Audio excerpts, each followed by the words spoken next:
County Emergency Manager. Today we're going to be doing a presentation on the COVID-19.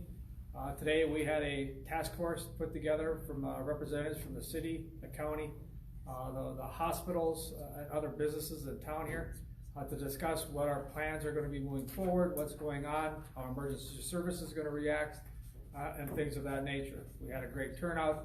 We've got a bunch of people here that want to, on their behalf, will speak today, talking about what their roles are going to be doing and where we're going to be moving forward. The one thing I do want to mention right off bat is that Yankton County has activated their Emergency Operations Center. We went to a level 2, which is a partial opening. We will have minimal staff on duty, but we will be doing meetings daily with the key representatives within the community and with other governments throughout the county to making sure that we're getting information out to everyone and to the public so they're getting the information at first hand and the best stuff that's out there. So first I am going to introduce Doug Ekron, who is the president of Sacred Heart Hospital. Thank you. Well, good afternoon, everyone. I think you're all aware that yesterday the governor's office confirmed that we've had our first positive cases of COVID-19 in South Dakota. In addition to the cases that were announced, we also have one patient from Nebraska who was positive. So it has arrived and it's here. And I think maybe to most people it would look like there hasn't been a lot of preparation work done yet, but I can assure you behind the scenes there has been an awful lot of work. And so we continue to work with the South Dakota Department of Health as well as the Nebraska Department of Health and in reporting, testing, communication, and also helping to respond to this crisis. So I'm not going to talk about the clinical issues. I'll defer that to Dr. Piela and to Liz Healy. But our preparations also include the development of a testing center, which will be at the site of the the Avera Surgical Hospital on the Fox Run campus. And the reason that we want a separate testing site is because when patients have symptoms, we want them to talk to their provider and not come into to the clinics, not come into the hospital emergency department, because what happens if they do that is they expose the healthcare staff who then have to go on home isolation for 14 days because we don't want them to pass that along to others. And if we have enough of those issues, we simply are not going to have enough healthcare staff to take care of the patients that need us. And so I'll let Liz will talk a little bit more about the details with the testing center, and Dr. Piela much more about the clinical aspects of this virus. So I think I'll just stop there and maybe open up for questions when we're through. Okay, very good, thank you. Okay, next up with Dr. Piela. Yeah, that works. That works? Thank you. So, doctor at the Yankton Medical Clinic and Sacred Heart Hospital, and what I want to get out there to the public and to the media and the individuals that we're working with is we're prepared for this. This is not unexpected. This is what we knew was coming. Coronavirus this COVID-19 is a member of the coronavirus family. Coronaviruses are a common cause of just the sniffles, the common cold. And for 80% of us, that's all it's going to be. In fact, 80% of us most likely won't even know we're sick. And then that other 20% that has symptoms, again, 95% of those are just going to be mildly ill. It's not a severe illness in most instances. However, it's highly contagious. And so the key thing is to stay home if you think you're sick. Don't go to school, don't go to work, don't come to the clinic, don't come to the emergency department. Call if you're concerned that you might have the COVID-19 virus. We'll take you through some questions. Okay, the people who are most important to test right now, and Liz will talk about where we'll do those tests, are those who have been exposed in close circumstances to someone confirmed to have COVID-19, or individuals who traveled to an endemic country. And those are 5 right now: China, Italy, Iran, South Korea, Japan. Everybody else doesn't need to be tested. And again, whether you're sick with this COVID-19 or influenza or any of the other common viruses, staying home and away from other people is most important. I can't stress enough what Doug said. You know, we tested a case in the clinic on Saturday. It returned positive yesterday. We've isolated the 2 physicians who came into contact with that person and 3 of our other staff members.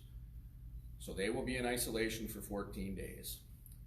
No one at the clinic has coronavirus COVID-19. We're not closed and we won't be closed. There's a rumor out there that our physicians have it. No one has it.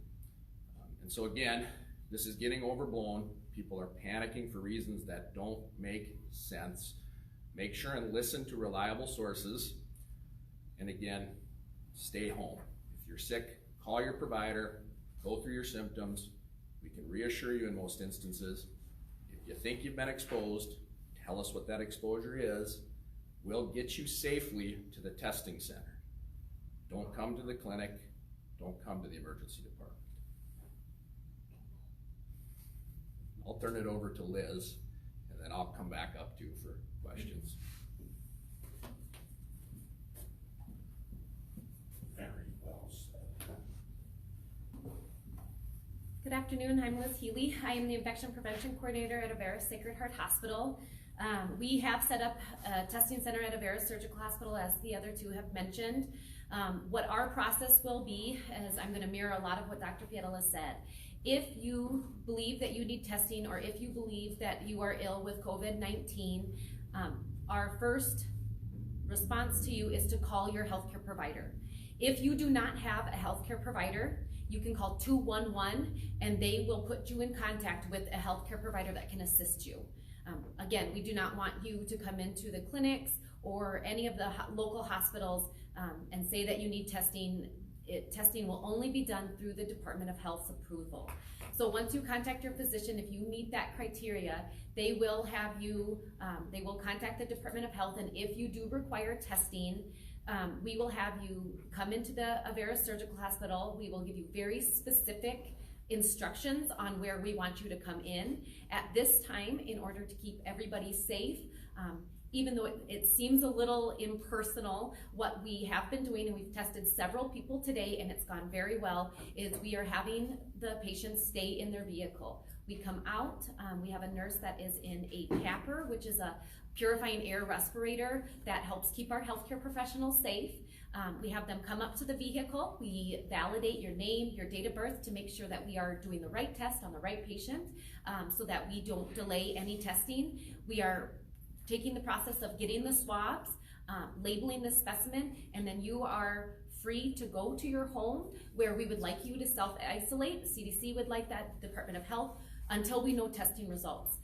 The Department of Health is being very clear about what they want as far as isolation is concerned. They're telling people to use their best judgment.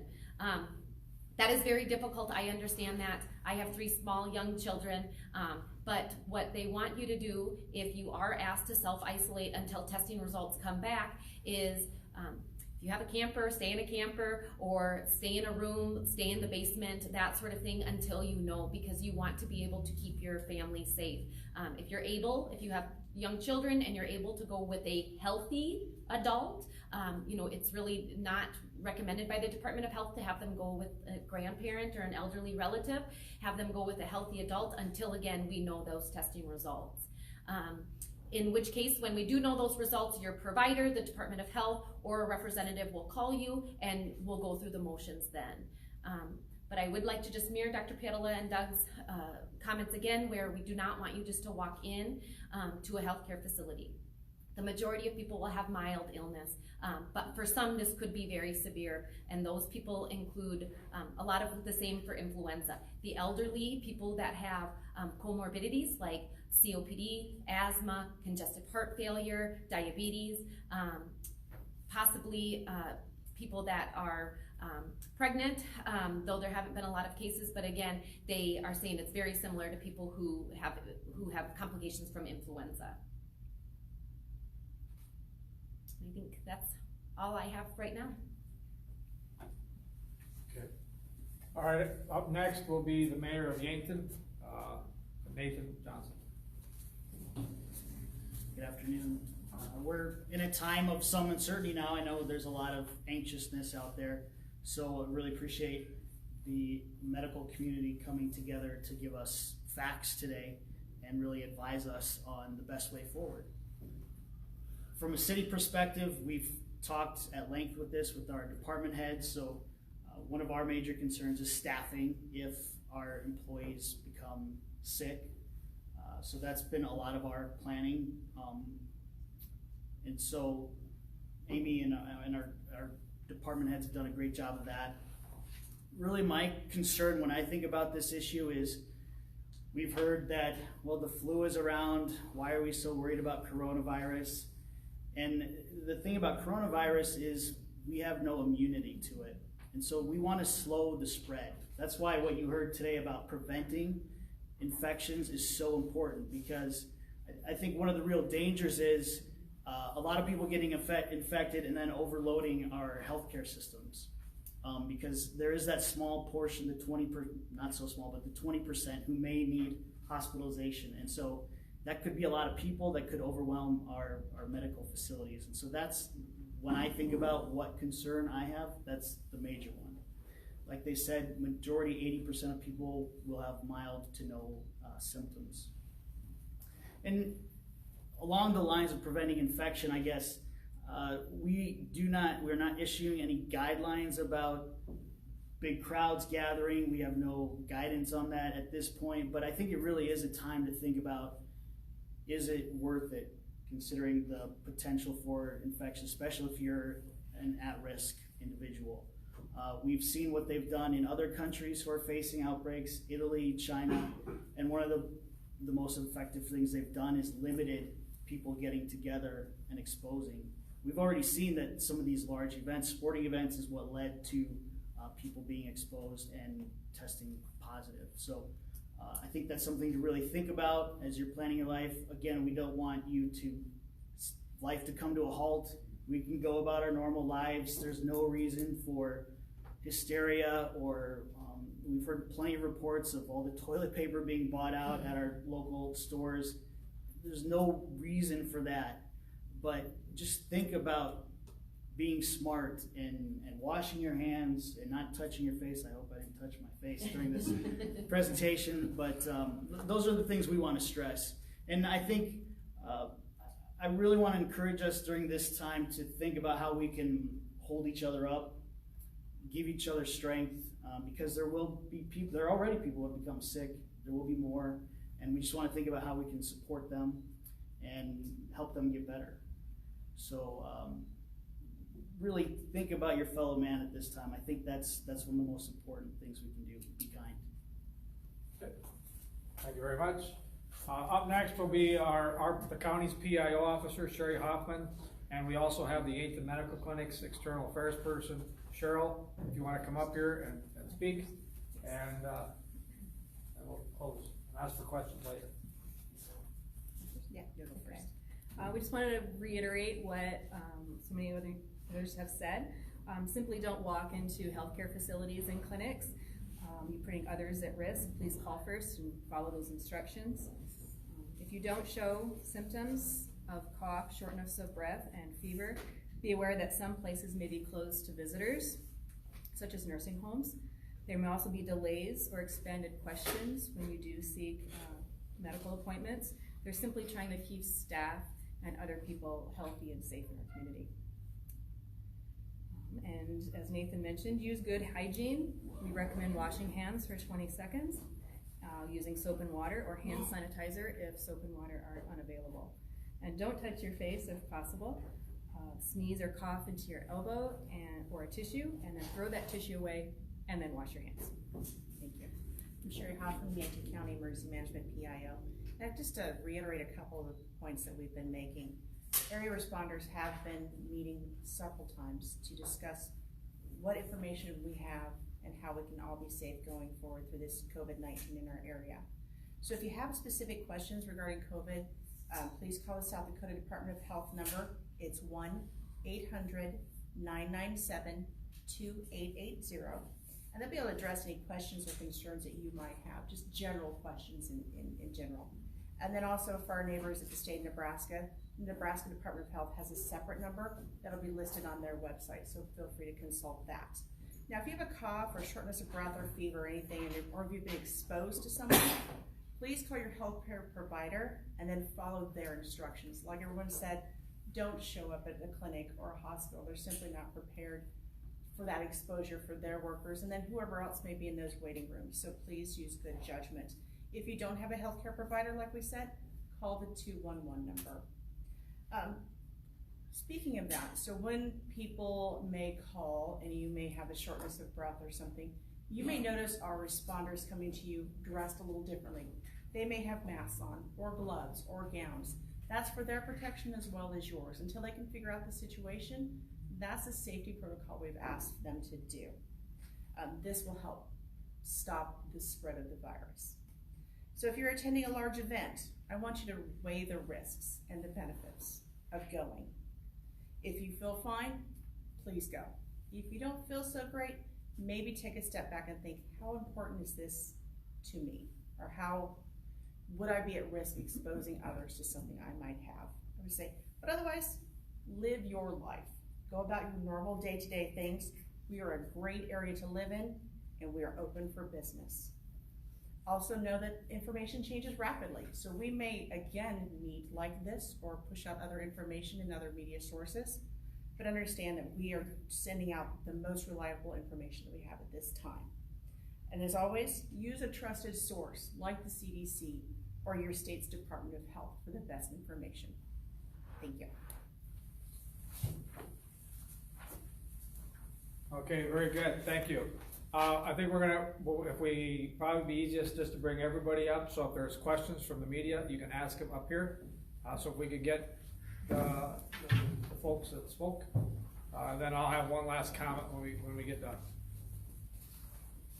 Maybe a couple of other comments from Sure, go right ahead. the hospital's perspective. One, I'd like to thank Yankton Medical Clinic for working with us on the testing center and just helping to coordinate that response for our community. The second thing is that I would advise people to get used to telemedicine services, because with part of the testing center potentially and in follow-up care if necessary, we may look at telemedicine applications to limit that personal exposure on the provider side to the patients. And so that we may be doing some things electronically, so I just want to kind of set the stage for that. The third thing that I would add to the testing comments is if you are a patient who qualifies to be tested for this virus at the testing center, and you come out and you get the swabs and you meet all of those conditions, go home afterwards. Don't stop to get groceries, don't stop to stock up something else. If you are potentially contagious enough that you had to be tested, don't stop and share that with others on the way home. Go home until you get your test results. And I do think over time the test results will get faster. Right now we'll have next day turnaround. Over the course of the next few weeks, maybe months, that time frame will get shortened up and we'll have more testing capabilities. But right now, the tests need to go through the Department of Health, and so we'll collect the samples and get that to DOH, and they'll get the results back to us. Yeah, I'd like to reiterate that, as Doug points out. So there's nothing we can do for you in the hospital that you can't do at home unless you're very ill. And so there's no point to coming to the clinic. There's no treatment for this. It's, again, preventative, and exposing other individuals doesn't help that process. I was going to ask about turnaround time on the test. It's a day. We just have to be smart about it, and I think Nathan's right. Use caution, use diligence, help each other out through this. It's not worth panicking and trying to protect yourself in some way or other. It's about helping everybody else. And I see a great opportunity not only to work together as a community, but to also be smarter about managing other conditions like influenza and the importance of vaccination. Here's a case where we don't have immunity, as Nathan stated, and that's why it's so contagious and the outbreak is occurring. That's why we have a pandemic. If we didn't vaccinate as many as possible, preferably everybody, against the flu and the measles and the mumps, we'd have pandemics continuously. And so if vaccination doesn't make sense to you, this is sort of a way to hammer that home. COVID-19, influenza, we need vaccinations. We're not gonna have a vaccination for COVID-19 this year, but when the next outbreak occurs, I bet we'll have one. Because this isn't something that's just likely to go away forever. I think too, we have the benefits working cooperatively with the city of Yankton, Yankton County, and the provider community to help to try to educate people using the Department of Health, CDC information, and have that consistent messaging going out. So thank you for this event. Dr. Mike. Yeah. So we got Italy, 60 million people locked down, and today they've restricted it further. You can go to the store and you go home, that's about it. Yeah. And the pharmacy. You got South Korea that seems to be bending the curve down. Where's the US gonna fall, you thinking that? Are we getting ahead of it? Or Yeah. as we talked about this morning, are we into the mitigation? It's gonna vary from place to place, right? So, you know, the thing about Italy is 60 million people in a relatively small area as compared to the vastness of the United States. And we're in a rural area, so we're gonna behave differently than an area where there's people in a denser number of population. So I think one of the boroughs, or not a borough, but one of the townships in New York has been, you know, placed in supervised isolation because they've had an outbreak. And that's how these viruses work. They're RNA viruses. They come and infect someone, and then they try to jump to other people. And so, you know, the key is to prevent exposures because we don't have a specific treatment. So we're ahead of it. You know, we have information out there to people not to come to social places when they're sick, especially not to healthcare facilities, because we need our healthcare providers to be healthy. So I think we're gonna see a lot of cases. At some point, we're gonna stop testing for it because enough of us are gonna have it that it's not gonna matter, except in that really sick patient who you want to know perhaps exactly what they have. That's another thing we might say to you. If you call, we might say, we wanna test you for other things, because we do have these viral serologic panels to answer the question, but in reality, we don't want you exposing other people with that stuff either, so. Okay, you say something about not panicking, but we've got the basketball tournament now. It's been already called March Sadness because there won't be a crowd. We got Nebraska limiting crowds. I mean, where are we in that spectrum? I mean, is this necessary? I mean, you almost make it sound like that's overreaction. No, I don't think it's overreaction. I think that's intelligent, right? So that's proper social isolation. Crowds are not necessary in that setting. And so we don't need to unnecessarily expose individuals. Some would say, well, just make sure you're healthy and not sick and you should be safe to go. Well, we just don't know who has it because most people with it aren't that sick. And so I think it's wise to limit large gatherings when they're not absolutely necessary, to prevent exactly what I'm talking about in Italy or Iran or China. And really in China, it's mostly concentrated in that Wuhan area. And in fact, you know, most all the cases are limited to China, but that's gonna shift. So what's the scenario with a student from Crofton, was at the state tournament? I mean, there's been advisory sent out, came back. So now, you know, they're advising people that were sitting near the student, okay, here's what you need to know. So Yeah. will there be more pop-up cases, you suspect, from that? So those will be patients under, what's the right term, PUI? Yeah, person under interest. Person Or under under investigation. interest. Under interest, and so they're the ones that we want to strictly avoid interactions with others until we know whether or not they have it.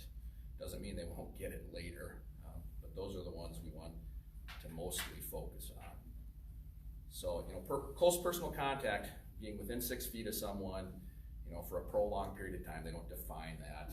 I think the South Dakota Department of Health says a prolonged period of time is anything over 2 minutes. Okay. Which is not very long if you ask. Yeah. Or exposure to their bodily fluids. Either they, you know, cough on you or sneeze on you or sneeze on something that you then grab and put near your face like your phone, which we all do all the time. So you might wanna do hands-free stuff with your phone and things like that. But, you know, we just gotta monitor them and be logical about it. Again, the vast majority of people who get it are gonna be perfectly fine. So Doug, the stories coming out of Italy are ICU's overwhelmed, respirators overused. I mean, you know, in terms of supplies, how are you gonna set that up if worse came to worse? Yeah, if we get there, we'll have contingency plans for that. We're already in a position where we're trying to preserve our professional or personal protective equipment because we simply can't get any more. And so we've already gone into processes to secure that stuff so that it's not literally walking out the doors and we don't have it for our healthcare team. But we're also looking at what are the most appropriate ways to utilize that equipment going forward. And as the CDC guidelines are updated almost daily, so that we have the professional folks who can advise us then what do we need to do in our day-to-day practice to keep both the patients safe and their family members, but also our staff. So we've got people that can take care of these patients and everyone else that needs healthcare service. We don't want to shut down the emergency department because it's been contaminated, and so we can't bring the car accident victim or the heart attack patient into that setting anymore. So it's really crucial that people who have symptoms don't come into those facilities. And I don't know that we can say that enough because that's going to cause some real issues.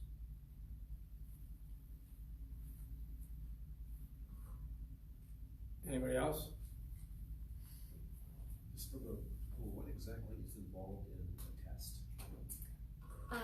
So for a test, the state of South Dakota is requesting one nasopharyngeal test, which is a very small swab, less than a Q-tip, that we put essentially parallel to your palate in a nostril. And what the state of South Dakota would like is that it kind of sits in there for a little bit to make sure that it gets enough secretion. We then do a different swab, that's an oropharyngeal swab that we put into your mouth. We avoid your lips, your teeth, your tongue, and it kind of goes, not really on your tonsils, but in the back of your mouth. And we just gently, again, it's the same small Q-tip, we gently swab that area, and then it's put into a media. The state of South Dakota is also, if the person that is ill is able to produce the sputum, they will have a sputum, but we are not to induce sputum, so we will never make you cough to produce sputum. And then we send that up to the State Department of Health, who is running all of the tests that we have right now in the state of South Dakota. So it's 2 swabs, essentially.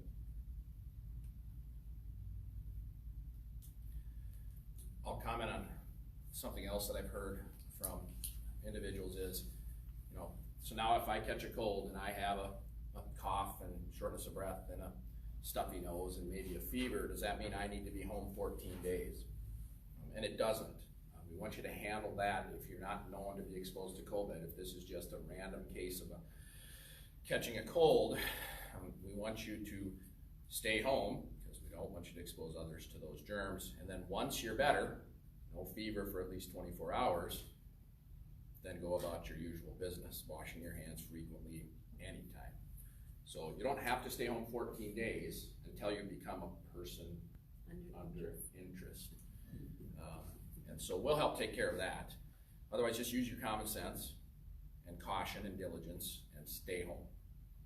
And then once you're better, no fever for at least 24 hours, you're fine to go about your normal daily life. So is fever the bellwether, or fever and lung issues, breathing issues? So the typical symptoms that we're going to look for when you call with concerns about corona, COVID-19, are a lot like any other virus. There's no differentiating single symptom that says, boom, you need testing for COVID. It's cough, it's fever, it's sore throat, it's runny nose. So I can't give you a specific, and so you need to talk to your provider, and then we're going to use good sound judgment to decide if the Department of Health should test you, and then we'll get you to the testing facility just as Liz described before. But we do say in typical influenza or other rhinovirus or parainfluenza virus croup outbreaks, afebrile for 24 hours at a minimum. That means no fever for 24 hours.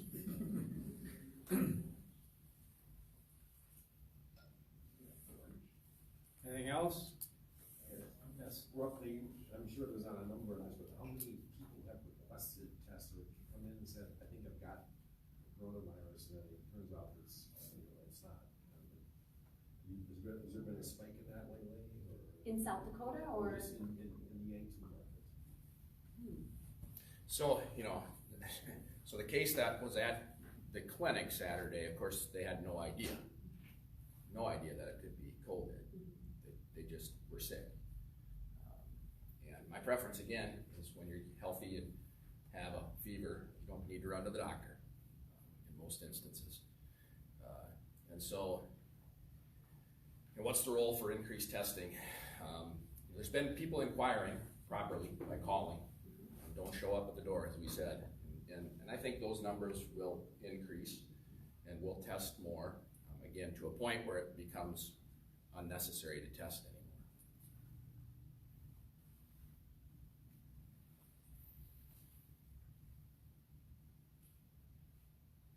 Anything else? I think Governor Nolan said yesterday there was about 800 tests available in South Dakota. I mean, does that create an issue? Like, is there a proprietary thing, or is there a first come, first served, so to speak? I think that's why the Department of Health is still kind of the gatekeepers of who is testing. They have a pretty strict algorithm that they use. Dr. Pittala talked about it. You have to have symptoms and then either recent travel to those countries that he discussed or a known close proximity, close contact to a known confirmed case. So I think because we only have about 900 tests that can be run, they are making sure that they are testing the highest priority. It's not necessarily first come, first serve. I have a feeling that we'll get more tests. I don't know, Dr. Pittala, if you agree with that. So the CDC, there were very strict guidelines that stated only those known to be exposed and those traveling to endemic countries and have symptoms. But just on the 8th of March, so 3 days ago, they announced that physicians, based on the epidemiology in their communities, can then make decisions about whether they would test other individuals. So I'll give you an example. If a Mount Marty student was to happen to test positive, who'd been on a trip with other Mount Marty students, and other students developed symptoms concerning for COVID-19, they wouldn't necessarily meet the close personal proximity or travel from an endemic country. However, I think we would discuss testing, there's no treatment, testing those students that were on that trip that have symptoms. And once maybe 5 of them test positive, then you just assume they have it. That's kind of what you do with the flu, right? If your kid has influenza A and 3 days later you have a high fever, body aches, and a headache, you have influenza A. You don't need to come to the doctor to have a test to tell you that you do. Just assume you have it, isolate yourself. There's no great treatments for the flu either. So once we establish that it's present, it's really not necessary to test anymore. So I'm concerned there may not be enough test kits, but I don't think that's a major issue. Another thing I would add, we know that the elderly are more at risk with this disease based on what we're seeing from around the world. As they are with any virus. Yep. And so we are closing the Majestic West campus to visitors as of today. There are some exceptions to that, and we'll work through that. But again, we don't want family members, especially symptomatic people, going out there. So we'll be working with vendors and others in terms of deliveries and that sort of thing. But we've already communicated to all of our families that we just need to restrict visitors right now. We'll use electronic means, Facebook or FaceTime and other things to allow for visits. And obviously occasionally we do have end-of-life situations we need to deal with, and families will certainly be allowed to participate. right now, we do not want to get this virus introduced into that population. So we're gonna take steps to try to prevent that. And we would do the same thing with an influenza outbreak, and we'd close wards out there, neighborhoods commonly, when influenza hits. Influenza is just as serious, but we have a vaccination, and so if you look at the numbers, 30 to 50,000 deaths attributed to influenza. Okay, I'm not trying to compare coronavirus and influenza, they're different, but influenza is equally as serious with respect to threatening your life. And so don't get lost in the COVID-19 frenzy and forget not to get vaccinated for influenza, or to be cautious around people who have influenza, because we're still seeing plenty of it. So what do you say to people, as your mom was saying there, why you're overreacting, it's just the flu? So why, I mean, we wouldn't do this for the flu. Right, and the biggest reason again is because we have vaccination against the flu, and this, not only do we not have vaccination, we don't have innate immunity because it's novel to human beings. It's been present in animals previously, now it's moved to the human population. The difference, like MERS is still around, but it only goes from animal to human. This coronavirus, kind of like SARS, moves from person to person, and it does so pretty efficiently. And so the key isn't that we're concerned about its virulence. It's not as toxic as some viruses, but it's like the measles and mumps. If you're around somebody who's got it, you're gonna get it. I think we're all in the business of preventing illness and preventing infections. Dr. Pietola and I have advocated many times for many different vaccines and preventing illness. So while no, we wouldn't necessarily have a press conference for influenza, we advocate every single day on how to prevent influenza, which includes vaccines, washing your hands, staying home when you're sick. For COVID-19, this again could be just as drastic to our elderly population, and we are in the business of preventing illness. And so we just want people to know how they can prevent illness. While 80% of the population may have mild symptoms, some of our loved ones may not. And so I think that, again, we just want to prevent even one illness if we can. You hear that argument from some people, I don't need the flu shot, I can handle the flu, I've had it before. Well, that's not proper thinking, okay? The reason we're vaccinating all of you is so that you don't get it and pass it on to somebody who doesn't handle it. And the other thing I do think is worth noting, the demographic data, the epidemiology is coming out of China, who gets this and who doesn't. It's average age 60 years old. It's men a little bit more than women, but that might have to do with, social settings and smoking history or those sorts of things. It's certainly those who have other medical problems. And what's remarkable is it's not really seen in the younger population. It's percentages in teenagers, maybe 1 or 2% in China, and less than 12, it's less than 1% of people who get it. So for reasons that aren't entirely clear, it doesn't appear to cause a severe illness, or it's not detectable in younger people. Whereas the flu tends to be, it's not selective. Okay, thank you very much. Okay, we're gonna wrap this media thing up. One thing I want to note, our group, when we did the partial activation, we have a group of folks, governments and emergency services, we're gonna be meeting daily for any new information coming out. It will either be in through another one of these media presentations or through a post on our Facebook page, the Yankton County Office of Emergency Management website, and also the City of Yankton's website. We're working on our Facebook. So follow us on social media and to get the latest and the most current information. Other than that, thank you very much. And